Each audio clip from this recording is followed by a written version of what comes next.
Hello friends, ಎಲ್ಲರಿಗೂ ನಮಸ್ಕಾರ. ರೇಖಾ ಅಡುಗೆ ಚಾನಲ್ಗೆ ಸ್ವಾಗತ. ಇವತ್ತು ನಾನು ಮಾಡ್ತಾ ಇರೋಂಥ ರೆಸಿಪಿ ಚೆನ್ನ ಮಸಾಲ ಗ್ರೇವಿ. ಈ ಗ್ರೇವಿ ಅಂತೂ ತುಂಬಾ ಚೆನ್ನಾಗಿರುತ್ತೆ. ಚಪಾತಿಗೆ, ಪೂರಿಗೆ, ರೊಟ್ಟಿಗೆ ಎಲ್ಲದಕ್ಕೂ ಸೂಪರಾಗಿರುತ್ತೆ. ನಾನು ಇದರಲ್ಲಿ 2-3 ವೆರೈಟಿ ತೋರಿಸಿದ್ದೀನಿ, ಆದ್ರೂ ಈ ಗ್ರೇವಿ ಮಾತ್ರ ಸೂಪರಾಗಿರುತ್ತೆ. ಒಂದ್ಸರಿ ಟ್ರೈ ಮಾಡಿ ನೋಡಿ. ಇದಕ್ಕೆ ಬೇಕಾಗುವ ಇಂಗ್ರೀಡಿಯೆಂಟ್ಸ್ ನೋಡೋಣ. ನಾನು 1 ಕಪ್ ಆಗೋಷ್ಟು ಕಾಬೂಲ್ ಕಡಲೆನ ರಾತ್ರಿ ಪೂರ್ತಿ ನೆನೆ ಹಾಕಿ 1 ಕಪ್ ಆಗೋಷ್ಟು ನೀರು, ಸ್ವಲ್ಪ ಉಪ್ಪಾಕಿ ಕುಕ್ಕರಲ್ಲಿ 2 ವಿಸಿಲ್ ಕೂಗಿಸಿ ಬೇಯಿಸಿ ಎತ್ತಿಟ್ಕೊಂಡಿದ್ದೀನಿ. ಮತ್ತು ಕಾಲಿಫ್ಲವರ್ನ ಬಿಸಿನೀರಲ್ಲಿ ಒಂದು ಸ್ವಲ್ಪ ಉಪ್ಪು ಅರಿಶಿನ ಹಾಕಿ 1-2 ನಿಮಿಷ ನೆನೆ ಹಾಕಿ ಆನಂತರ ಅದನ್ನು ಸೋಸಿ ಎತ್ತಿಟ್ಕೊಂಡಿದ್ದೀನಿ. ಧನಿಯಾ ಪುಡಿ 1 ಟೇಬಲ್ ಸ್ಪೂನು, ಖಾರದ ಪುಡಿ 1 ಟೇಬಲ್ ಸ್ಪೂನು, ಚೆನ್ನ ಮಸಾಲ 1 ಟೀ ಸ್ಪೂನ್ ಆಗೋಷ್ಟು ತೊಗೊಂಡಿದ್ದೀನಿ. ಹಾಗೆ ಜೀರಿಗೆ ಪೌಡ್ರ್ 1 ಟೀ ಸ್ಪೂನು, ಅರಿಶಿನ ಪುಡಿ ಅರ್ಧ ಟೀ ಸ್ಪೂನ್ ತೊಗೊಂಡಿದ್ದೀನಿ. ಕೊತ್ತಂಬರಿ ಒಂದು ಸ್ವಲ್ಪ, ಪುದೀನ ಒಂದು ಸ್ವಲ್ಪ ತೊಳೆದಿಟ್ಕೊಂಡಿದ್ದೀನಿ. 4 ಈರುಳ್ಳಿನ ಈ ಥರ ಚಿಕ್ಕ ಚಿಕ್ಕದಾಗಿ ಚಾಪ್ ಮಾಡಿ ಇಟ್ಕೊಂಡಿದ್ದೀನಿ. ಒಗ್ಗರಣೆಗೆ ಪಲಾವ್ ಎಲೆ, ಚಕ್ಕೆ, ಲವಂಗ, 1 ನಕ್ಷತ್ರದ ಹೂವು, ಏಲಕ್ಕಿ 3 ತಗೊಂಡಿದ್ದೀನಿ. ಮತ್ತು ಶುಂಠಿ ಬೆಳ್ಳುಳ್ಳಿ ಪೇಸ್ಟ್ 1 ಟೇಬಲ್ ಸ್ಪೂನು, ಟೊಮೊಟೊ 3 ತೆಗೆದಿಟ್ಕೊಂಡಿದ್ದೀನಿ. ಗೋಡಂಬಿ 6 ಗೋಡಂಬಿನೂ 2 ಹಸಿರು ಮೆಣಸಿನ್ಕಾಯಿ ತಗೊಂಡಿದ್ದೀನಿ. ರುಚಿಗೆ ತಕ್ಕಷ್ಟು ಉಪ್ಪು, ಒಗ್ಗರಣೆ, ಎಣ್ಣೆ. ಈಗ ಯಾವ ರೀತಿ ಮಾಡೋದು ಅಂತ ನೋಡೋಣ. ಮೊದಲಿಗೆ ಇಲ್ಲಿ ನಾನು ಒಂದು ಟೊಮೊಟೊನ ರುಬ್ಬಕ್ಕೆ ಹಾಕ್ಕೊತಾ ಇದ್ದೀನಿ. ಅಥವಾ ನೀವು ಜಾಸ್ತಿ ಕ್ವಾಂಟಿಟಿ ಮಾಡಿದ್ರೆ ಜಾಸ್ತಿ ಸಹ ಹಾಕ್ಕೊಬೋದು. ಮತ್ತು ಗೋಡಂಬಿ, ಹಸಿಮೆಣಸಿನ್ಕಾಯಿ, ಸ್ವಲ್ಪ ಪುದೀನೂ, ಸ್ವಲ್ಪ ಕೊತ್ತಂಬರಿ ಹಾಕ್ಕೊತಾ ಇದ್ದೀನಿ. ಪುದೀನ ನಾನು ಎಷ್ಟು ಎತ್ತಿಟ್ಕೊಂಡಿದ್ನೋ ಅಷ್ಟು ಹಾಕ್ಕೊತಾ ಇದ್ದೀನಿ.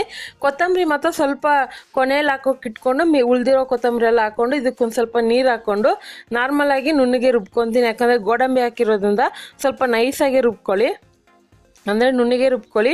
ಇವಾಗ ರುಬ್ಬಿದಾಗಿದೆ. ಇವಾಗ ಒಂದು ಕಡಾಯಿಗೆ 5 ಟೇಬಲ್ ಸ್ಪೂನ್ ಎಣ್ಣೆ ಹಾಕ್ಕೊಂಡಿದ್ದೀನಿ. ಈ ಗ್ರೇವಿಗೆ ಸ್ವಲ್ಪ ಎಣ್ಣೆ ಇದ್ದರೆ ಟೇಸ್ಟ್ ಚೆನ್ನಾಗಿರುತ್ತೆ.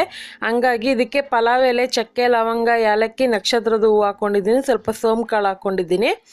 ನಿಮಗೆ ಸೋಂಪು ಕಾಳು ಬಾಯಿಗೆ ಸಿಗುತ್ತೆ ಬೇಡ ಅನ್ನೋದಾದರೆ ಟೊಮೊಟೊ ರುಬ್ತಿರಲ್ಲ ಅದಕ್ಕೆ ಹಾಕ್ಕೊಂಡು ರುಬ್ಕೊಬೋದು. ಇವಾಗ ಚಿಕ್ಕ ಚಿಕ್ಕದಾಗಿ ಕಟ್ ಮಾಡಿರೋಂಥ 4 ಈರುಳ್ಳಿ ಹಾಕ್ಕೊತಾ ಇದ್ದೀನಿ. ಅದನ್ನು ಹಾಕ್ಕೊಂಡು ಚೆನ್ನಾಗಿ ಫ್ರೈ ಮಾಡ್ಕೊಳ್ಳೋಣ. ಈರುಳ್ಳಿ ಸ್ವಲ್ಪ ಬೇಗನೆ ಫ್ರೈ ಆಗಬೇಕಂದ್ರೆ ಒಂದು ಸ್ವಲ್ಪ ಉಪ್ಪು ಹಾಕ್ಕೊಳ್ಳಿ. ಅವಾಗ ಬೇಗನೆ ಗೋಲ್ಡನ್ ಕಲರ್ಗೆ ಚೆನ್ನಾಗಿ ಫ್ರೈ ಆಗುತ್ತೆ, ಸಾಫ್ಟಾಗಿ ಆಗುತ್ತೆ, ಗ್ರೇವಿಗೆ ಒಂದು ಟೇಸ್ಟ್ ಕೊಡುತ್ತೆ. ಸೊ ಗ್ರೇವಿ ಮಾಡಿದಾಗ ಈರುಳ್ಳಿನ ಆದಷ್ಟು ಚೆನ್ನಾಗಿ ಗೋಲ್ಡನ್ ಕಲರ್ ಬರೋವರೆಗೂ ಫ್ರೈ ಮಾಡ್ಕೊಳ್ಳಿ. ಇವಾಗ ಶುಂಠಿ ಬೆಳ್ಳುಳ್ಳಿ ಪೇಸ್ಟ್ ಹಾಕ್ಕೊತಾ ಇದ್ದೀನಿ. ಮತ್ತು ರುಬ್ಬಿರೋವಂಥ ಪೇಸ್ಟು ಹಾಕ್ಕೊತಾ ಇದ್ದೀನಿ. ಇದೆಲ್ಲ ಹಾಕ್ಕೊಂಡು ಚೆನ್ನಾಗಿ ಫ್ರೈ ಮಾಡ್ಕೊಳ್ಳೋಣ. ಯಾಕಂದರೆ ಎಲ್ಲ ಹಸಿಯಾಗಿ ರುಬ್ಬಿರೋದಲ್ವಾ, ಸೊ ಅದಕ್ಕೆ ಹಸಿ ವಾಸನೆ ಹೋಗೋವರೆಗೂ ಚೆನ್ನಾಗಿ ಫ್ರೈ ಮಾಡ್ಕೋಬೇಕು. ಮೀಡಿಯಮ್ ಫ್ಲೇಮಲ್ಲಿ ಇಟ್ಕೊಂಡೆ ಫ್ರೈ ಮಾಡ್ಕೊಳ್ಳಿ. ಹೈ ಫ್ಲೇಮಲ್ಲಿ ಇಟ್ಕೊಂಡು ಮಾಡಿದ್ರೆ ಏನಾಗುತ್ತೆ ಗೊತ್ತಾ, ಮಸಾಲೆ ಸೀದೋಗೋ ಚಾನ್ಸಸ್ ಬರುತ್ತೆ. ಯಾಕಂದರೆ ಗೋಡಂಬಿ ಹಾಕಿರೋದ್ರಿಂದ ಬೇಗನೆ ತಳ ಹಿಡಿಯುತ್ತೆ. ಅದಕ್ಕೋಸ್ಕರನೇ ಈಗ ಇದಕ್ಕೆ ಸ್ಪೈಸಸ್ ಎಲ್ಲ ಹಾಕ್ಕೊತಾ ಇದ್ದೀನಿ. ನಿಮ್ಗೇನಾದರೂ ಚೆನ್ನ ಮಸಾಲ ಇಲ್ಲ ಅಂದರೆ ಗರಂ ಮಸಾಲ ಇದ್ದರೆ 1 ಟೀ ಸ್ಪೂನ್ ಹಾಕ್ಕೊಳ್ಳಿ ಸಾಕು. ಚೆನ್ನ ಮಸಾಲ ನಮ್ಮ ಮನೇಲಿತ್ತು, ಹಂಗಾಗಿ ನಾನು ಹಾಕ್ಕೊತಾ ಇದ್ದೀನಿ. ಗರಂ ಮಸಾಲ ಹಾಕೋದ್ರೂ ಟೇಸ್ಟ್ ಬರುತ್ತೆ. ಸೊ ಈ ಸ್ಪೈಸಸ್ ಎಲ್ಲ ಹಾಕಿದ ಮೇಲೆ 1 ನಿಮಿಷವರೆಗೂ ಚೆನ್ನಾಗಿ ಫ್ರೈ ಮಾಡ್ಕೊಂಡಿದ್ದೆ. ನೋಡ್ತಾ ಇರ್ಬೋದು, ಈ ಥರ ಫ್ರೈ ಮಾಡಿದ ಮೇಲೆ ಆ ಮಸಾಲೆಯಲ್ಲಿ ಎಣ್ಣೆ ಬಿಟ್ಕೊತಾ ಇದೆ, ಚೆನ್ನಾಗಿ ಹಸಿ ಸ್ಮೆಲ್ಲೆಲ್ಲ ಹೋಗಿದೆ.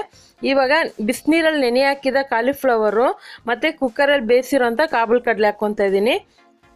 ನೋಡಿ, ಈ ಗ್ರೇವಿನ ನೀವು ಕಾಬೂಲ್ ಕಡಲೆ ಅಂತಲೇ ಅಲ್ಲ, ಬಟಾಣಿ ಅಥವಾ ಕಡಲೆಕಾಳು, ಅಲಸಂದಿ ಕಾಳು ಆ ಥರದ್ರಲ್ಲೂ ಮಾಡ್ಕೊಬೋದು, ರಾಜ್ಮಾದಲ್ಲೂ ಮಾಡ್ಕೊಬೋದು. ಇವಾಗ ಇದಕ್ಕೆ ನಾನು ಒಂದು ಅರ್ಧ ಕಪ್ ಆಗೋಷ್ಟು ಕಾಬೂಲ್ ಕಡಲೆನ ಚೆನ್ನಾಗಿ ಸ್ಮ್ಯಾಚ್ ಮಾಡಿ ಇಟ್ಕೊಂಡಿದ್ದೆ. ಯಾಕಂದರೆ ಈ ಥರ ಮಾಡೋದ್ರಿಂದ ಗ್ರೇವಿಗೆ ಥಿಕ್ನೆಸ್ ಬರುತ್ತೆ. ನಿಮ್ಗೆ ಈ ಥರ ಮಾಡೋಕ್ಕೆ ಇಷ್ಟ ಇಲ್ವಾ, ಒಂದು ಕಡಲೆಕಾಳು ಬೇಯುವಾಗನೇ ಒಂದು ದೊಡ್ಡ ಸೈಜ್ ಆಲೂಗಡ್ಡೆನ ಬೇಯಿಸ್ಕೊಂಡು ಸ್ಮ್ಯಾಚ್ ಮಾಡಿ ಹಾಕೊಬೋದು. ಯಾಕಂದರೆ ಕಾಬೂಲ್ ಕಡಲೆನೇ ಗ್ಯಾಸ್ಟ್ರಿಕ್ ಅನ್ನೋರು ಪ್ರಾಬ್ಲಮ್ ಇರುತ್ತೆ, ಅಂಥದಕ್ಕೆ ನಾನು ಆಲೂಗಡ್ಡೆ ಹಾಕಿದ್ರೆ ಇನ್ನೂ ಗ್ಯಾಸ್ಟ್ರಿಕ್ ಪ್ರಾಬ್ಲಮ್ ಆಗುತ್ತೆ. ಅದಕ್ಕೋಸ್ಕರನೇ ಕಾಬೂಲ್ ಕಡಲೆನೇ ನಾನು ಚೆನ್ನಾಗಿ ಅರ್ಧ ಭಾಗ ಅಷ್ಟು ಸ್ಮ್ಯಾಚ್ ಮಾಡಿ ಹಾಕ್ಕೊಂಡಿದ್ದೀನಿ. ಈಗ ಇದಕ್ಕೆ ಉಪ್ಪು ಹಾಕ್ಕೊತಾ ಇದ್ದೀನಿ. ಉಪ್ಪು ನೋಡಿ ಹಾಕ್ಕೊಳ್ಳಿ, ಯಾಕಂದರೆ ಕಡಲೆಕಾಳು ಬೇಯಿಸೋವಾಗ ಹಾಕಿದೆ, ಕಾಲಿಫ್ಲವರ್ನ ಬೇಯಿಸೋವಾಗ ಅದೇ ನೆನೆಯೋಕ್ಕೂ ಹಾಕಿದ್ದೆ, ಮತ್ತು ಈರುಳ್ಳಿ ಫ್ರೈ ಮಾಡೋವಾಗೂ ಹಾಕ್ಕೊಂಡಿದ್ದೆ. ಅದಕ್ಕೋಸ್ಕರ ನೋಡ್ಕೊಂಡು ಹಾಕ್ಕೋಬೇಕು. ಈಗ ಇದಕ್ಕೆ ನೀರು ಹಾಕ್ಕೊತಾ ಇದ್ದೀನಿ. ನಿಮಗೆ ಗ್ರೇವಿ ಎಷ್ಟು ಬೇಕೋ ಥಿಕ್ನೆಸ್ ನೋಡಿ ನೀರು ಹಾಕ್ಕೊಳ್ಳಿ.